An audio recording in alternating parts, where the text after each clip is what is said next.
بسم اللہ الرحمن الرحیم۔ السلام علیکم ورحمۃ اللہ وبرکاتہ۔ آج کی ویڈیو میں ہم آپ کو بتائیں گے عبادتوں کے بعد بھی دعاؤں میں رکاوٹیں کیوں کھڑی ہو جاتی ہیں۔ کبھی کبھار ایسا ہوتا ہے کہ ہماری تمام عبادتوں کے بعد بھی ہماری دعاؤں میں رکاوٹیں پیدا ہو جاتی ہیں۔ اللہ صرف عبادتیں نہیں دیکھتا، اللہ انسان کے اعمال بھی دیکھتا ہے کہ وہ عبادتوں کے علاوہ کیا کچھ کرتا ہے، اور تب جانے انجانے میں ہم کچھ ایسے اعمال کر رہے ہوتے ہیں جن کا اثر سیدھا ہماری دعاؤں پر پڑتا ہے اور ہماری دعائیں اٹک جاتی ہیں۔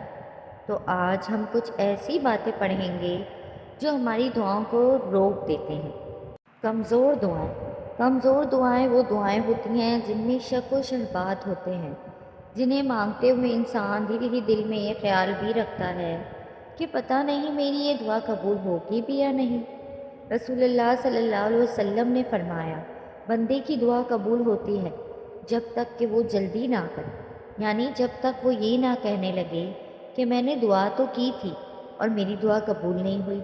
دعا مانگتے ہوئے آپ نے کبھی بھی اگر یا شاید کا لفظ اپنے دل میں نہیں لانا، کیونکہ دعائیں قبول کرنے والا رب بادشاہوں کا بادشاہ ہے اور اس کے لیے کچھ بھی ناممکن نہیں۔ آپ نے خود کو دیکھ کر نہیں دعا مانگی، آپ نے اپنے رب کو دیکھ کر دعا مانگی ہے، پھر آپ کی دعائیں کمزور نہیں پڑیں گی۔ یقین کے ساتھ دعا مانگنا شروع کریں۔ برا گمان رکھنا، کبھی بھی اللہ کے بارے میں برا گمان نہ رکھیں۔ ہم سوچتے ہیں کہ فلاں دعا میں اللہ سے نہیں مانگ سکتے کیونکہ دنیا کہتی ہے کہ اللہ اس دعا کے مانگنے سے ناراض ہوگا۔ مثال کے طور پر آپ کسی سے محبت کرتے ہیں اور آپ اس سے محبت کا حلال ہو جانا مانگتے ہیں، تو ہمیں اکثر کہا جاتا ہے کہ یہ دعا تو ہم نہیں مانگ سکتے، غلط کہا جاتا ہے۔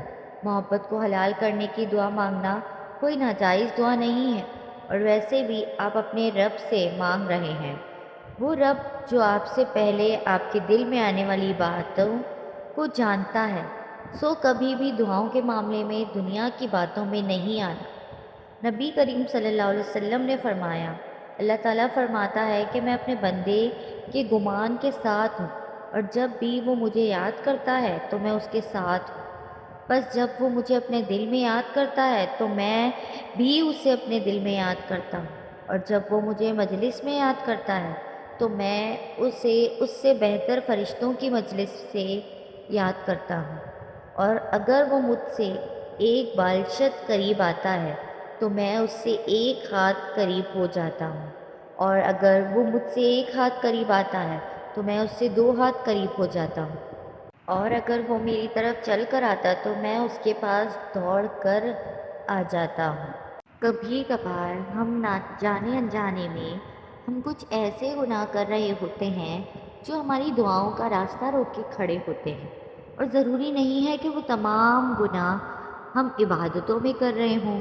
ہمارے زیادہ تر گناہ عبادتوں سے ہٹ کر ہوتے ہیں، جیسے کہ کسی کا دل دکھانا، کسی کے عیب کو دنیا کے سامنے عیاں کرنا، کسی کی ذات کی تذلیل کرنا، کسی کے پیٹھ پیچھے اس کا برا کہنا، کسی پر تہمت لگانا، جھوٹ بولنا، چغل خوری کرنا۔ ہمارا برا اخلاق ہمیں اللہ کے سامنے گنہگار بنا دیتا ہے، اس لیے ہماری دعائیں قبولیت میں اتنی دیر لگا دیتی ہیں۔ اللہ تعالیٰ تقویٰ کرنے والوں کا ہی عمل قبول کرتا ہے۔ تقویٰ والے لوگ کون سے لوگ ہوتے ہیں؟ تقویٰ والے لوگ وہ لوگ ہوتے ہیں جو خود کو برائیوں سے دور رکھتے ہیں۔ اللہ انہی کی دعائیں قبول کرتا ہے، اسی لیے کوشش کریں کہ جتنا ہو سکے خود کو ہر برائی سے دور رکھیں اور توبہ کرتے رہیں، اللہ سے بار بار معافی مانگتے رہیں۔ اور جب انسان حرام کاموں میں مبتلا ہوتا ہے تب اس انسان کی دعائیں روک دی جاتی ہیں۔ اس طرح پھر انسان کا دل تنگ سے تنگ تر ہوتا چلا جاتا ہے، پھر اسے حلال اور حرام میں فرق بھول جاتا ہے، یوں وہ آہستہ آہستہ اللہ سے دور چلا جاتا ہے۔ کبھی بھی حرام نہ کمائیں اور کبھی بھی حرام چیزوں میں اپنا وقت ضائع نہ کریں۔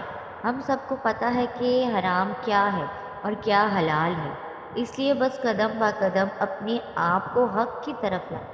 حلال حرام کی نسبت بھلے تھوڑا ہو لیکن حلال میں بہت برکت ہوتی ہے، جبکہ حرام جلدی ختم ہو جاتا ہے، پھر چاہے وہ دولت ہو یا رشتہ ہو۔ بے شک انسان جلد باز مخلوق ہے، میں تمہیں اپنی نشانیاں بھی ابھی ابھی دکھاؤں گا، تم مجھ سے جلد بازی نہ کرو۔ واقعی ہم انسان بہت جلد باز ہوتے ہیں، ہم ہر فیصلے میں، ہر نتیجے میں جلد بازی کرتے ہیں۔ ہمیں لوگوں کو جلدی جلدی جج کر کے اتنی عادت ہو جاتی ہے کہ پھر ہم اللہ کے بارے میں بھی جلدی جلدی یہ گمان کر لیتے ہیں کہ اب تو ہماری دعائیں قبول نہیں ہونی۔ ہم کہتے ہیں کہ ہم جس وقت دعا کے لیے ہاتھ اٹھائیں، ہماری دعا اسی وقت قبول ہو کے ہمارے سامنے آ جائے، پھر بھلے وہ ہمارے لیے اچھی ہو یا نہیں، کیونکہ ہم اپنے نفس کے غلام ہیں نا۔ اس لیے کبھی بھی جلد بازی نہ کریں، جلدی انسان کو کبھی بھی فائدہ نہیں دیتی۔ اللہ جانتا ہے اور آپ سے بہتر جانتا ہے کہ اس نے آپ کی کون سی دعا کب قبول کرنی ہے۔ اور ایک جگہ بتایا گیا ہے، دعا آسمان اور زمین کے درمیان کی رکی رہتی ہے، اس میں سے ذرا سی بھی اوپر نہیں جاتی جب تک تم اپنے نبی کریم صلی اللہ علیہ وسلم پر صلاۃ درود نہیں بھیج لیتے۔ ہم اکثر اپنی دعاؤں میں درود شریف کو شامل کرنا بھول جاتے ہیں، کیونکہ ہمیں لگتا ہے کہ ان چھوٹی چھوٹی چیزوں سے کوئی فرق نہیں پڑتا۔ اگر فرق نہ پڑتا تو اللہ ان کی اہمیت ہمیں بار بار قرآن اور حدیث میں نہ سمجھاتا۔ اس لیے ہمیشہ اپنی دعائیں درود شریف سے شروع کریں اور پھر درود شریف پہ ہی ختم کریں۔ ایسے آپ کی دعاؤں میں برکت پیدا ہوگی اور آپ کی دعائیں جلدی قبول ہوں گی۔ ناشکر انسان کی دعائیں قبول ہونے میں بھی بہت وقت لیتی ہیں، یعنی ایسا انسان جو ایک دعا کی دیری کی وجہ سے باقی ان تمام دعاؤں سے منہ پھیر لیتا ہے جو اللہ نے اس کے حق میں قبول کی ہوتی ہیں، تو ایسے انسان کی دعائیں اللہ قبول نہیں کرتا۔ بے قدر انسان کو کچھ بھی نہیں ملتا، کیونکہ اسے جو بھی ملتا ہے اسے وہ تھوڑا ہی لگتا ہے، اس لیے اسے جتنا بھی مل جائے اس کا دل کبھی بھی مطمئن نہیں ہوتا۔ حضرت صہیب رضی اللہ تعالیٰ عنہ بیان کرتے ہیں، رسول اللہ صلی اللہ علیہ وسلم نے فرمایا، مومن کا معاملہ بھی عجیب ہے، اس کا ہر معاملہ اس کے لیے باعث خیر ہے، اور یہ چیز صرف مومن کے لیے خاص ہے۔ اگر اسے کوئی نعمت میسر آتی ہے تو وہ شکر کرتا ہے اور یہ اس کے لیے بہتر ہے، اور اگر اسے کوئی تکلیف پہنچی ہے تو وہ صبر کرتا ہے اور یہ بھی اس کے لیے بہتر ہے۔ بس ہمیشہ خود کو برائی سے دور رکھیں اور ہمیشہ اللہ سے پورے یقین کے ساتھ مانگیں۔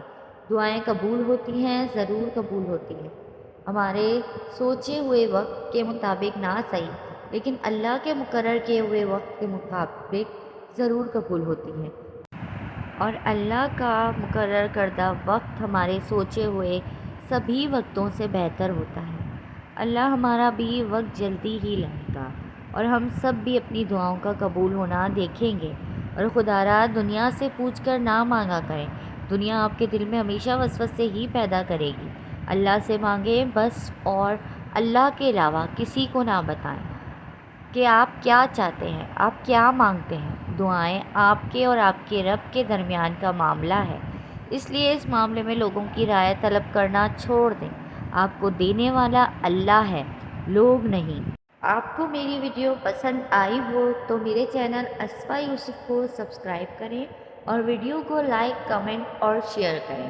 جزاک اللہ۔